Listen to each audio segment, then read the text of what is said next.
Right, good evening members. I think we will start. Councillor Everard, I think, is joining us, but hopefully he will be here in a few minutes. Just like to welcome everybody to this evening's meeting of the Local Plan Subcommittee, which is an in-person meeting but is being recorded and is available to view via the Council's YouTube channel. I'd like to welcome the committee members in the room, members of the public and speakers who are present in the room, speakers who are joining us via the Zoom link, anyone watching the proceedings via the YouTube channel, and last but not least, the officers. Good evening to you all. And just turning to the agenda, I have one apology for absence, which is Councillor Hume.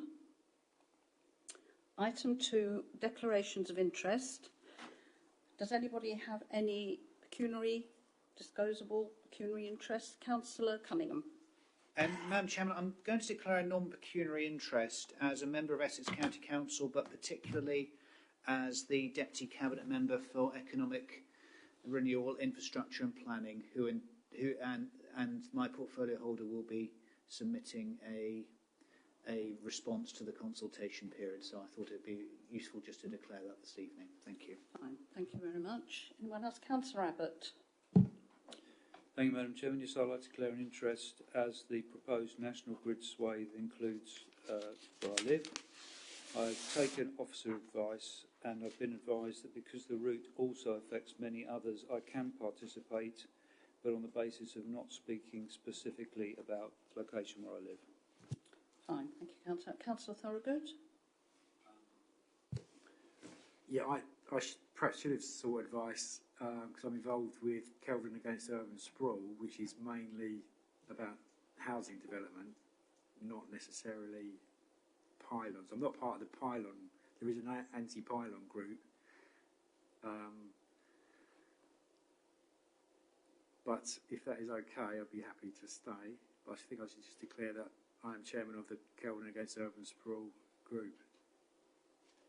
I personally don't see that being a particular problem that you stay. I mean, you've declared it as a because it does go through that corridor, yes, which is north of Fearing and Kelvedon. Yes, but I mean the suggested corridor affects a lot of actually councillors. So I think if everybody were to decide that they couldn't take part, we'd be struggling a bit. Yeah. So I personally I'm fine with it, and you've been quite open about that. That's fine. All right, thank you. Councillor Mrs. Scattergood. Thank you, Madam Chairman. I'm not sure, but I am the Braintree representative on the AONB JAC, and we are submitting a response. That's fine. I'm sure you'll find stay and speak. No other declarations of interest? No? All right. I have the minutes of the previous meeting from the 17th of March. Just as a reminder, because it was a little while ago, the items that were discussed at that meeting were the Minerals Local Plan Review, Bramford to Twinstead Grid Reinforcement, and the Malden District Council Issues and Options Consultation. There were quite a lot of apologies for that meeting, so the members who were here were Councillors Everard, Hume, Scattergood, Thorogood, Wrench and myself. So if I could have a mover and seconder from amongst those. Councillor Scattergood, thank you, and Councillor Wrench seconds. Thank you very much indeed.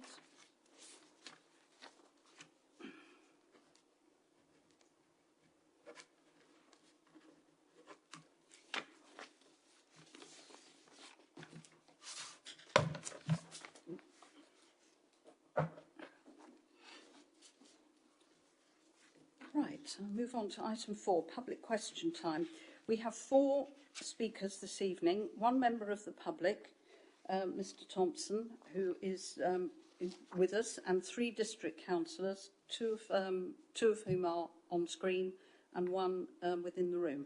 So, Mr Thompson, if I could call you first, if you'd like to come up to the table, make a statement, put your microphone on, and you have 3 minutes. Thank you. I live with my wife and 2 sons in Surrey, near Coleshaw, a small hamlet surrounded by open countryside. We moved there 5.5 years ago, finally fulfilling a dream of owning our own land. The house and land were in a terrible state, and after 5 years of hard work and sacrifice, we have a home we can be proud of. We keep a variety of animals, including rescued horses and ponies, We're surrounded by wildlife and have a beautiful outlook across our fields and beyond. I've been self-employed all my life and haven't had the luxury of a company pension. We've spent years doing up properties to get to this point, and my home is my pension. We had planned to sell the house next year, downsizing next door, and retiring to spend more time with our animals.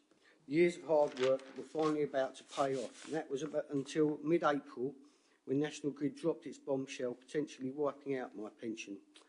Our property is now blighted, and our life plan has been put on hold or cancelled altogether. We attended the so-called consultation meeting. We were shown a map of the intended route. We were told about compulsory purchase and the fact that if a pylon was erected on our land, National Grid would need 24-hour-a-day access, and for this privilege I would receive £130 a year. This coming from a company that saw its profits leap by 82% to £4.4 billion. When I asked about EMF, they had no answer. Some people believe EMF to be responsible for anything from headaches to cancer, according to a study from Bristol University. Why would I allow my family to be put at such a risk? The mental health of everybody living along the route should also be considered. My wife hasn't slept properly since mid-April. EMF is also known to affect certain bird and insect species, so overground or underground would see the destruction of many trees along the route as well. National Grid should stop using cheap, antiquated monstrosities to transfer green power and invest some of their £4.4 billion to build a network fit for the 21st century, instead of thinking about the fat cats and shareholders while blighting the lives of ordinary people and destroying the countryside. Their soft launch, which apparently happened in January, was so soft even local councillors heard nothing until April, like the rest of us. The consultation meetings seem to be held in places with limited or no parking, and at times when most people are at work, deliberately limiting negative feedback. Their survey contains such leading questions, people are having to take advice on how best to answer them in order not to accidentally give the green light to the project. And voters along the proposed route will be watching very closely at the people that represent us, and I would implore Braintree District Council to do everything in its power to stop East Anglia Green in its present form, and follow Bernard Jenkins MP in calling for the cables to be laid under the sea, ending the blight and the misery and conserving our heritage for future generations. Thank you. Well done. Thank you, Mr Thompson. Thank you. The next speaker, a slight change to the running order, will be Councillor Mrs Garrod. She has a parish council meeting to get to, so I agreed she would go next. And she is hopefully joining us virtually. I am here. Good evening, Councillor Garrod. You have 3 minutes. Thank you, Madam Chairman. As the representative from Braintree Council for the Dedham Vale area of outstanding natural beauty in Stour Valley, I have consulted with the manager, Simon Amsters, and he gave me the following response. So he feels that it is the response from officers is a measured and appropriate response at this stage of the process, which is obviously the first stage of the public consultation. The proposed corridor does not directly impact on the area that is both within the Braintree District and the Dedham Vale AONB and Stour Valley project area, but of course individually both Braintree District and the AONB and Stour Valley project area will be impacted. As a member of the Dedham Vale AONB and Stour Valley Joint Advisory Committee and Partnership, I would like to share that they will be championing the project area and will be sending a separate response, but share many concerns such as about the cable ceiling end compounds, the impacts of undergrounding in the AONB, and the need for National Grid to address concerns about consideration of alternative such as the possible undersea cabling, which I think has been very prominent throughout a lot of this consultation. Obviously, we're very concerned about the impact on our countryside. I don't feel that the National Grid have given enough information to make proper assessments and to justify their preferred option. Obviously, I realise that the Dedham Vale undergrounding will be a little bit better, but it's not without its problems. It would be very disruptive. And really that is just what I wanted to mention today. Thank you very much. Thank you, Councillor Mrs Garrod. Next speaker is Councillor Paul Eusden, who is also joining us virtually. Good evening, Chairman. Good evening, Councillor. Just like to say that this project is called East Anglia Green, which in my opinion is a very poor choice of name. Having read it all and listened to the presentation by National Grid, it seems to me it comes down to the three options. The first one is the erection of 180 kilometres of, in my opinion, ugly steel pylons, which doesn't seem to me to be terribly green. They spoil the landscape, and overhead cables are too prone to storm damage and subsequent loss of power supply.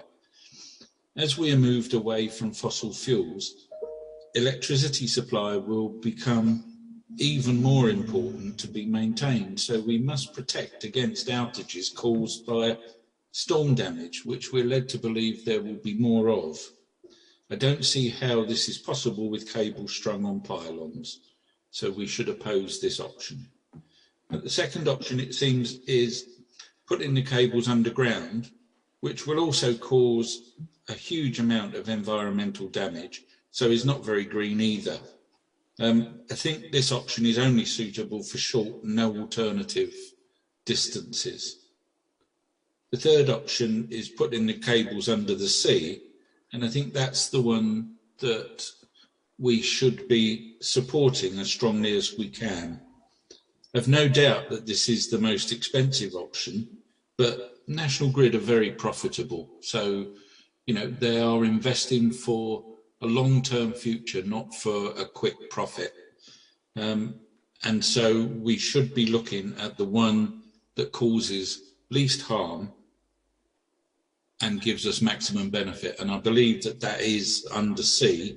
And it seems to me if the end destination is Tilbury, why not put the cable under the sea direct to Tilbury? It saves an awful lot of going inland and then across land and then out to Tilbury again. It doesn't make sense to me.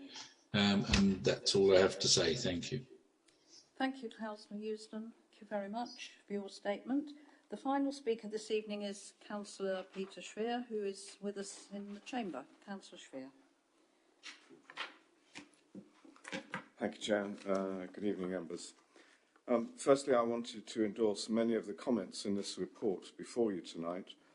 The project overview in item 2 of the report highlights the potential impact of National Grid's East Anglian Green project that will affect us all.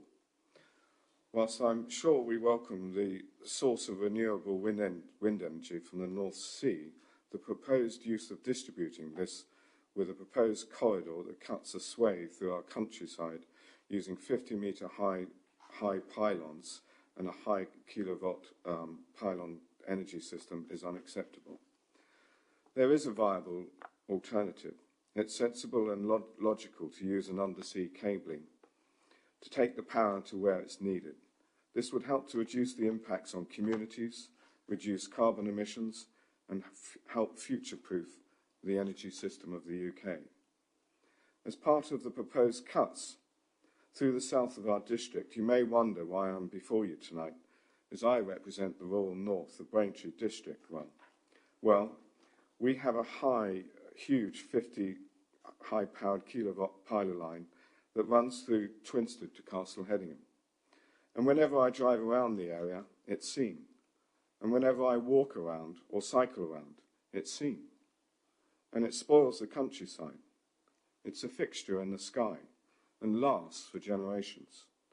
And I know many of us value the countryside, not just because we work, live and play in it, but we don't want to see further despoilation of this. If this is National Grid's overland project, it would seem that this proposal is meeting East Anglia's opposition in the broadest sense for many of the reasons listed in the report before you tonight. From MPs to local authorities to parish councils, and most importantly our communities and our residents, many of whom won't comment on this proposal, but if asked, I feel sure would prefer a undersea main connector that we know is practicable. And that's why I would urge you as a committee to support the findings of this report, as I would not, and many others in the district would not want to see pylons fixed in the sky across a corridor south of Braintree. Thank you, Councillor Shreer. Right, members, that finishes the public speakers. So we will move on to item 5 on the agenda, nationally significant infrastructure project, which I will refer to as an NSIP from now on. Yeah, Councillor Thorogood. So can I just say that I know Mr. Thompson, the speaker, he contacted me about this and before when it came about, and I advised him to speak tonight. That's fine. Okay, thank you. I'm sure we'll note that. Thank you. Right, so the East Anglia Green NSIP, the report is presented this evening by Officer Alan Massow, who's Principal Planning Policy Officer. Alan. Thank you very much, Councillor Spray. So, East Anglia Green is a project for a new 400 kilovolt line, 400 kilovolt substation, overground cabling and underground cabling, as well as ceiling compounds in the east of England. The project is of a size that has been designated as a nationally significant infrastructure project, or NSIP, and as such, under the Planning Act 2008, it would need to be granted consent through a development consent order rather than a planning permission. NSIPs are determined by the Secretary of State following an examination by the Planning Inspectorate, which will be referred to as the examining authority. The process of gaining a DCO involves pre-application discussions and consultations. It has been accepted by PINS that the applicant has to demonstrate that they have carried out sufficient consultation and that the applicant has provided sufficient evidence to enable the DCO to proceed. A pre-examination phase would include a preliminary meeting which sets out the timetable for an examination, a decision in which a recommendation is sent by PINS to the Secretary of State, and finally there is a post-decision period where there's opportunity for a legal challenge.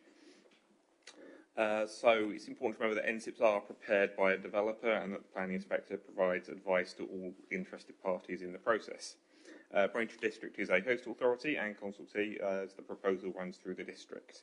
There is a minor correction needed to the report at paragraph 4.4, line 2/3, which refers to a refused chimney of 35 metres, but the chimney was actually 58 metres that was refused. I believe the 35-metre chimney was approved, but the point made in that section is still relevant in respect of the proposal. So the project is being managed by National Grid Electrical Transmission, or NGET. It proposes major reinforcement of electrical transmission from east of Anglia to the main interconnected transmission system, which would connect it to offshore wind power generation. So the project itself, that starts at Norfolk, Norwich, my next map here, and goes all the way down to Tilbury, as can be seen on the map. And it also connects to Bramford in Suffolk, and includes a new East Anglia connection node in Tendring and a connection from East Anglia to Tilbury in Essex. So this is it's quite a large project area.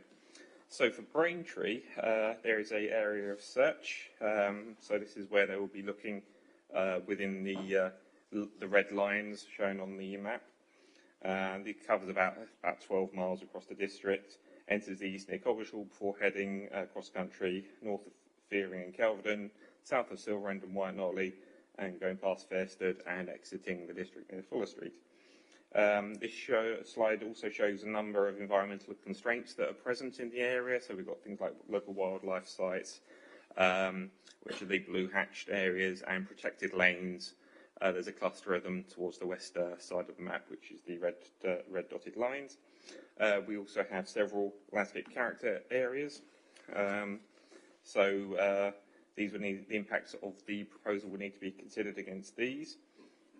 So they are sort of Langley Green farmland, which is to the east of the district, and moving across through Blackwater River Valley, Silverend Farmland Plateau, the Brain Valley, and the Turling Farmland Plateau. And each of these landscape character areas have their own sort of unique features which could be impacted by these proposals, and that's set out in more detail in the report. The next slide shows archaeological sites and point reference data. It also shows ancient woodlands on there. The ancient woodlands are the green areas, the archaeological sites are the purple areas, and the little dots, which are dark purple, they are point data. So that's where an individual archaeological find has been recorded and used by Essex County Council. So it's quite important to see that if they were going to do any potential undergrounding, it could have quite a significant impact on ancient woodland or archaeological sites, particularly between Kelvedon, Fearing and Coggeshall, because there's quite a significant cluster there.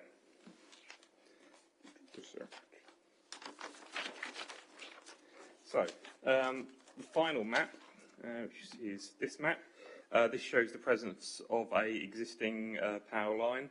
It's probably likely that some undergrounding would be needed for the new line to go under this line. The blue line, sorry, is the existing power line. So it's likely to have to cross it. So if they were to underground under the power line, that would mean that there would need to be 2 ceiling end compounds in a relatively sensitive area around the Fuller Street Fairsted area. And, you know, 'cause there's quite a few, as from the previous slide, there's quite a few ancient woodlands and protected lanes, things like that. Right, so it should be noted for ecology that it's quite an early stage of the project. So the project is very high level at the moment, and more detail on these sorts of environmental impacts would be provided later. The information provided as part of this consultation doesn't include a reference to local wildlife sites or veteran trees, so I think it's something we would need to add to the letter just to highlight it at this time. Although it should be noted that local wildlife sites and ancient woodlands, they're often designated as both rather than a wildlife site being on its own.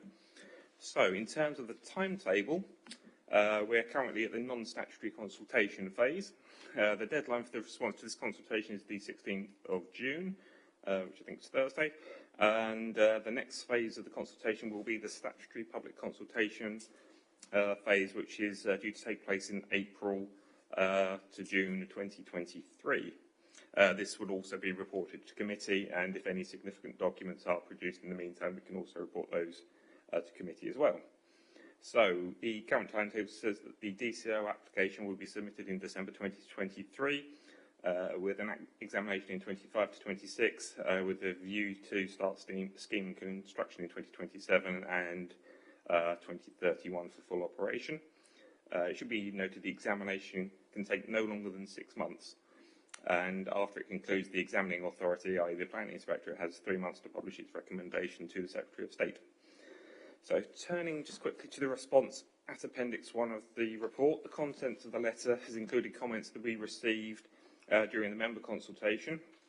It notes that the provision of overland transmission either by pylon or undergrounding has the potential for significant impacts on the community, residents and the environment, and we sort of acknowledge as well that there is a sort of need for renewable energy type generation and support.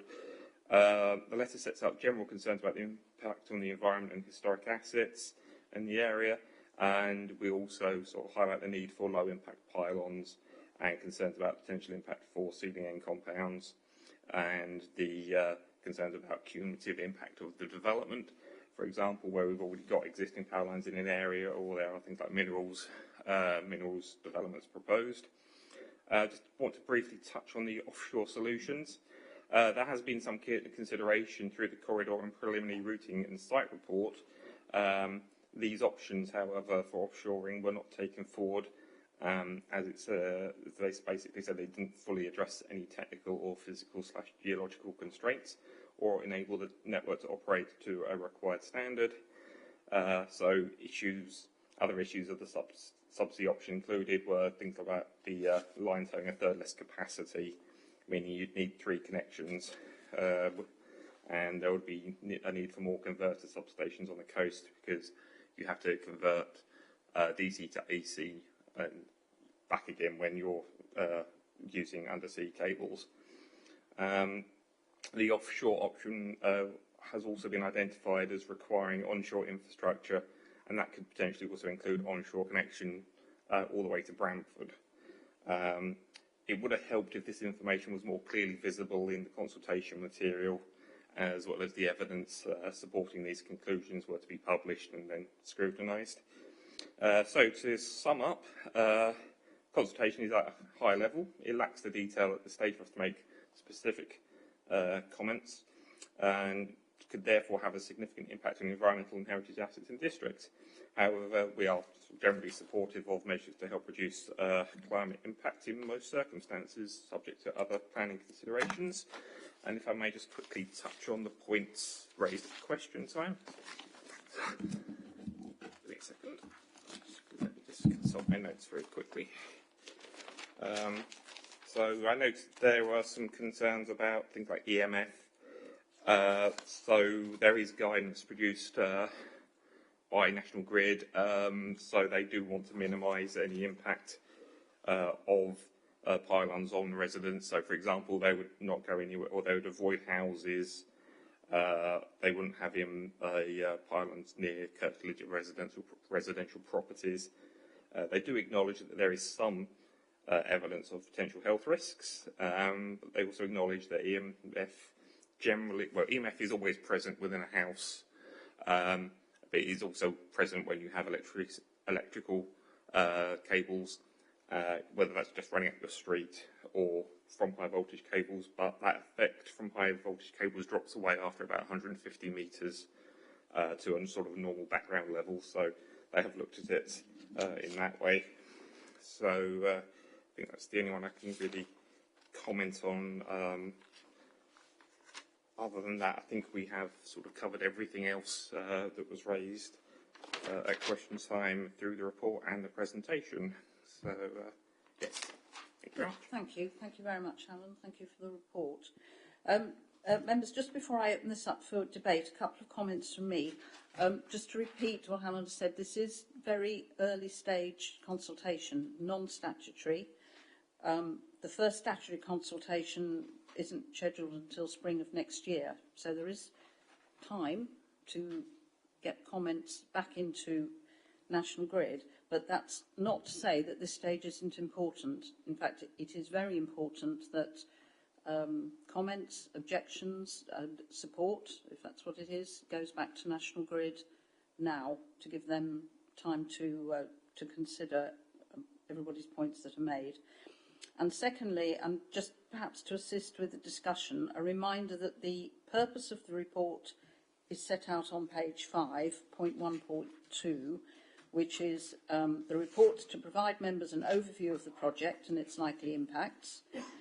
And following this, members are requested to endorse the non-statutory consultation response, which is attached to this report. And the 2 options before us this evening are set out at the bottom of page 9.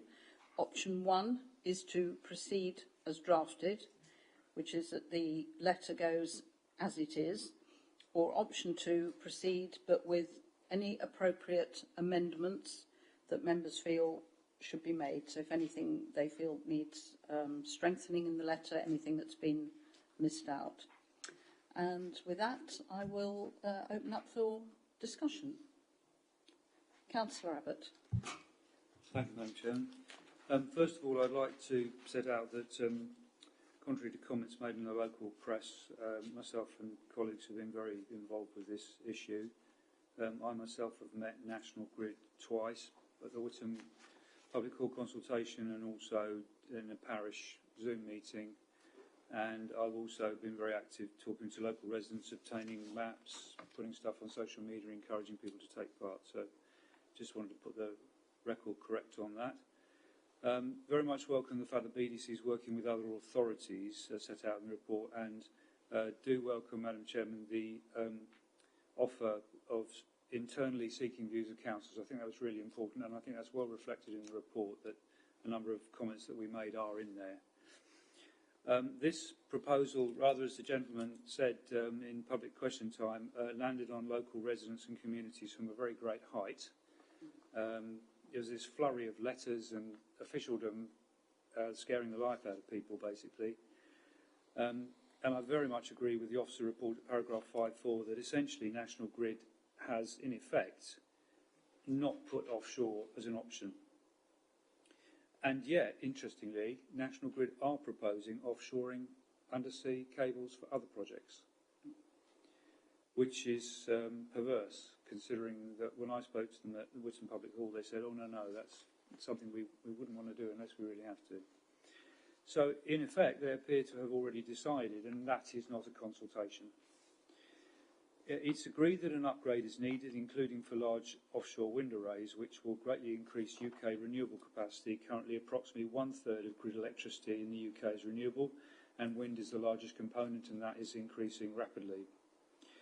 I very much welcome, as I've just mentioned, the inclusion by officers of a number of points I made with respect to cumulative impact. This is particularly the case in the area to the south of Rivenhall Airfield, the A120 route, the quarrying, the solar farms. They're all in that sort of general area.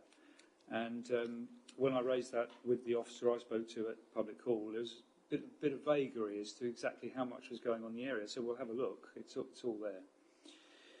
I also very much welcome the list of important heritage assets that we have in the south of the district. Not disparaging at all Finchingfield and places like that, which are wonderful, but we do have a very large number of listed buildings, ancient woodlands through the south of the district as well. And it is quite interesting that we're talking here about the potential for 50-metre high industrial pylons across the countryside, going quite close to listed buildings who have to apply for planning permission to change their windows. You know, it's not the finest hour for the planning system if that actually came to pass. As I've already mentioned, in Rivenhall we met National Grid for a specific meeting, and they did not appear to know how close their route was to important assets such as the Grade 1 listed Rivenhall Church, which is also the site of a scheduled ancient monument, and the Grade 2-star Rivenhall Place and its parkland. And that was despite their documents, which I have been through in brief, saying that their route is the most appropriate to avoid harm. So I said, well, how do you square that circle? You can't really. They did, during the meeting, suggest they can mitigate by planting, and I basically said, pull the other leg. You know, you can mitigate to some extent, especially if pylons are on the horizon, but you can't mitigate at close range a 50-metre metal structure. The tallest trees in the local woodlands are typically 20, maybe 25 metres high. They don't really go much higher than that. So even mature, established ancient woodland is only half the height of these pylons. And that brings me on to the other point, which they said they'd avoided ancient woodland. Well, in fact, one of them is actually square under the swathe, Rivenhall Thicks, which is an ancient woodland. It's literally in the middle of the swathe. And then, of course, there's other issues, such as the potential impact on the internationally important Cressing Temple complex, which is within the ward I co-represent with Councillor Bob Wright. I also agree on the emphasis on landscapes, river valleys, protected lanes, wildlife sites has been mentioned. Silver End, Rivenhall and I believe Whittam Town Council have all responded already to say that they believe the undersea options should be looked at much more closely. In conclusion, Madam Chairman, I think this is a good response from officers, but I'd just like to suggest taking your option 2, which is to strengthen it a bit. And I think there's also a couple of typos. So where it says summary, I would suggest that should say summary and conclusion. And then paragraph 528, I would suggest it should read supportive measures which help to reduce climate change impacts.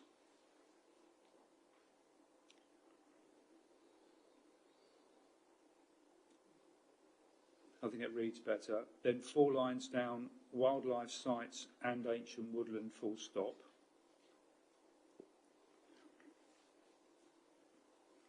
Then the sentence starting undergrounding. Undergrounding can have a significant impact on local ecology as it requires a large strip of land, singular, not plural. And then the final sentence in that paragraph, this would have to be assessed against any landscape impacts, plural, or impacts, plural, on historic assets, plural. Next paragraph, 529, second sentence, as such pylons, comma, if they are used.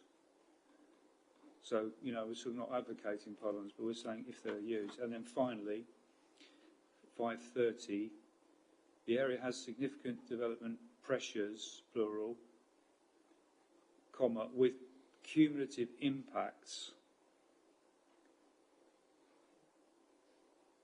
Therefore, such alternatives and especially offshore routes need to be considered, and then carry on with that sentence. That's just a suggestion, Madam Chairman, how we could perhaps strengthen it a bit. Okay. Thank you. Thank you. Thank you, Councillor Abbott. Who'd like to speak next? Councillor Mrs. Parker. Yes, thank you, Madam Chairman. I do agree with the comment in the report about the fact that we haven't really, or National Grid doesn't seem to have conducted any kind of public consultation on an offshore seabed option, given the fact that there are obviously all this electricity generation is on the coast or on the sea. So there are potential, in addition to offshore wind farms, there are proposed additional nuclear power stations along the coast.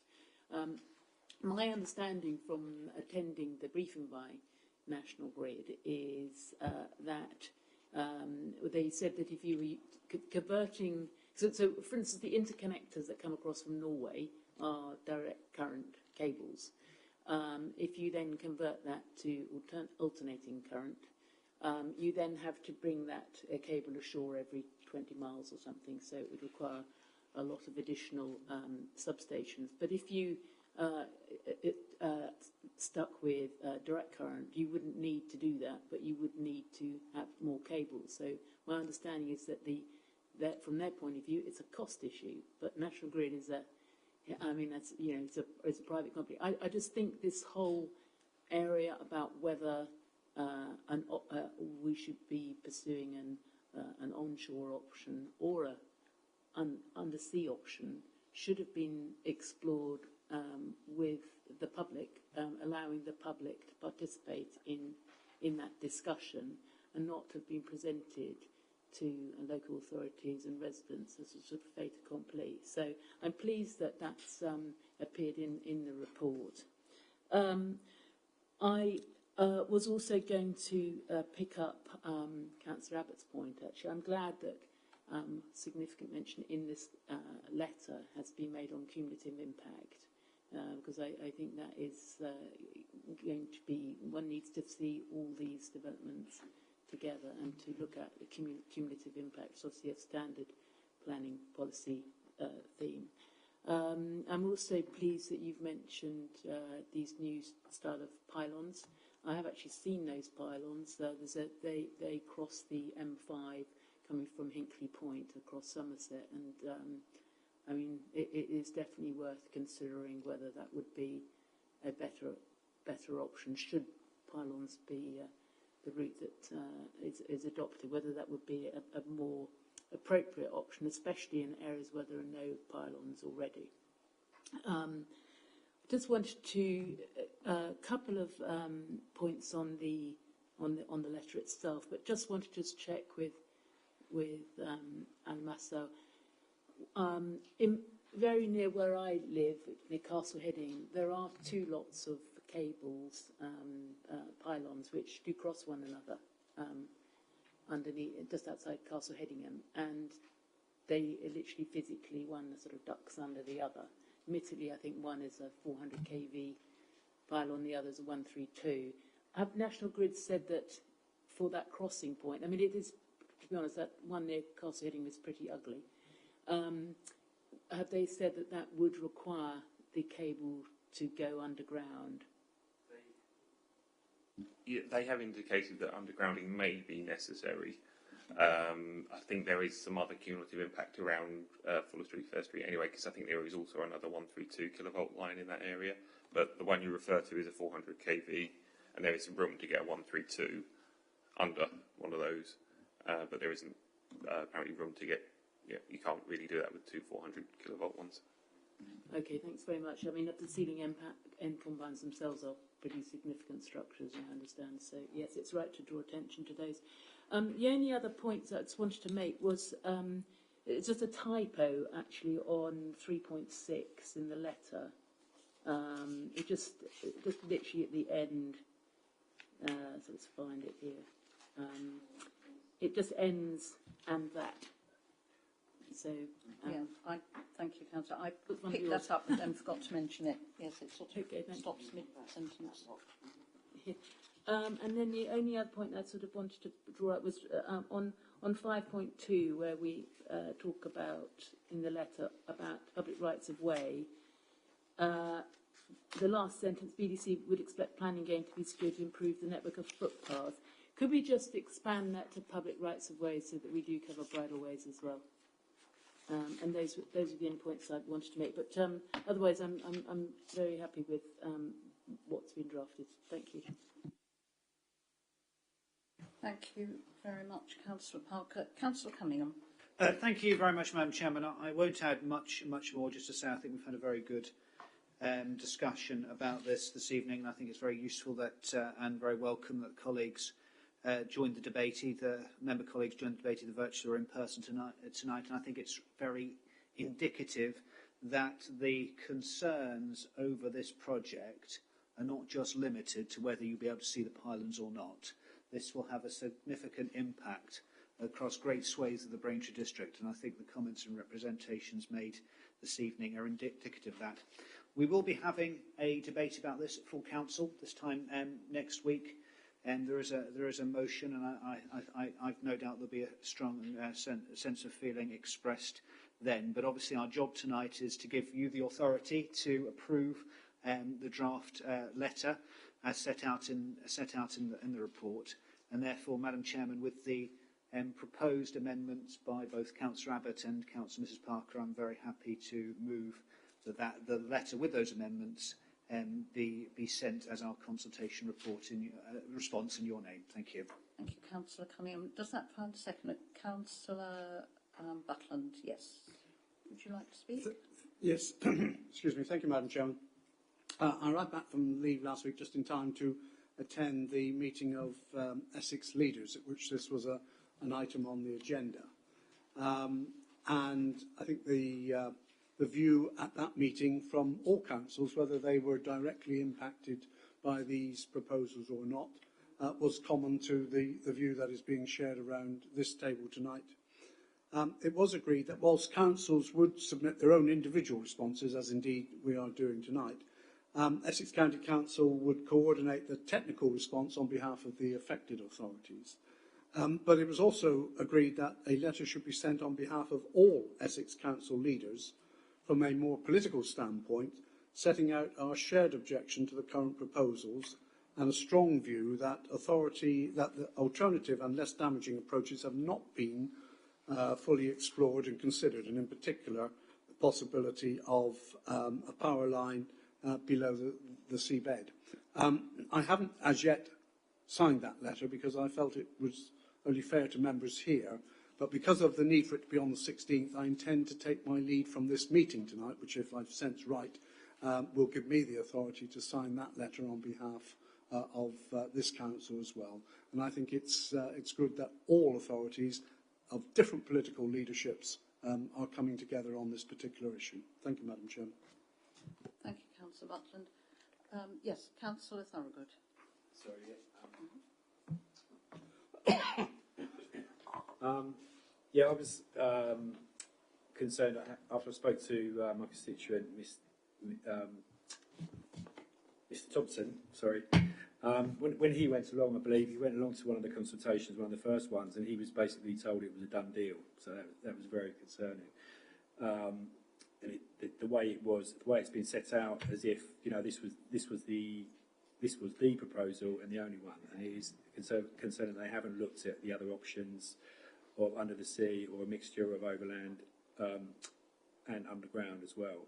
When I went to the consultation at Whittam, I also went to one of the Zoom ones, and I asked the officers about the underground cabling in regards to heritage sites, Cresting Temple being one, Felix Hall another, various ancient farmhouses and barns in between Fearing and Kelvin. And so it could end up being that it's going up and down all over the place. It does seem to be, and they said it could be for like, they said that you can't have, they weren't very willing to have vast stretches underground, but obviously they're looking at the Dedham Vale. But when I mentioned Cresting Temple, for instance, they said, yeah, we could have a couple of kilometres underground. So there does seem to be some mixed messages. I'm also not very clear on the health implications. There's a lot of mixed information out there online, various studies around the world, but also there's not enough information on the underground cabling and the electromagnetism when it comes to that. So I would like it to be, if possible, to be stiffened in that regards. We need more information on the health implications. There's one thing, if it's going across farmland, when you've got acres of field and not so many houses, but when it's going near houses or people working outside, I think we need to know more information on that. Okay. Thank you. Thank you. Thank you, Councillor Thorogood. Anybody else want to speak? I've got a couple of comments I'd like to make. Yes, Councillor Mrs. Scattergood. Yes, I'd just like to comment that I support everything that's been said this evening, but I'd just like to remind members that we have a huge infrastructure going on in the north of this district. We've got 400 cables coming from Brantford right across to Twin City. That covers 7 of the villages I represent. Plus we're going to have a substation. So we are being bombarded by National Grid from 2 angles, and I think we are being asked just to take too much. Thank you, Councillor Scattergood. I'll come back to Alan in just a second on some of the points that have been raised.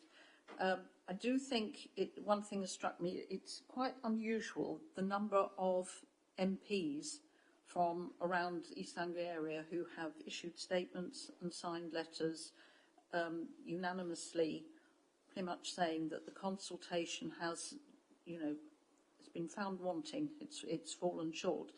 The sort of mood that I sense is that we acknowledge that National Grid need to do this project, we want to keep the lights on, but they have not done enough to consult on the possible alternatives, particularly undersea, and that seems to be a common theme with certainly with the letters I've read and the statements in the press. So I think it is unusual the number of MPs who have already come out and responded to this.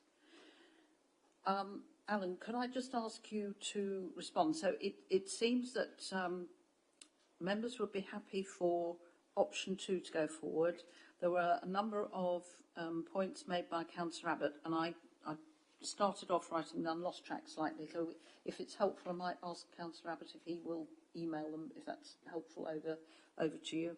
And a couple from Councillor Parker, and then Councillor Thorogood has asked if it could be strengthened with more information on undergrounding. The health information, I just would like you to comment on that. I mean, that I know is something which is subjective. Some people think that there are considerable health concerns about cables, and some say not. But would you just like to respond on those? Thank you. Yeah, I'm just saying I'm quite happy to incorporate all the suggested changes into the response letter. We're also quite happy to put a paragraph in looking at health as well. National Grid they do have some information about health impacts. It's not a huge amount though. I think they cite one report that there's a possible link between high levels of exposure and leukemia, but that's under quite unusual circumstances, I think. So we've just sort of jotted down a quick paragraph on health, which we can include in the letter. If we could also just remember to include the points on veteran trees and local wildlife sites as well in the letter as part of the recommendation, that would be good as well. I think I've got all of Councillor Abbott's comments written down. So there's something about 5.28. Supporting measures to reduce climate change. There was a line with wildlife sites and ancient woodlands. That was the fourth line, I think 5.28.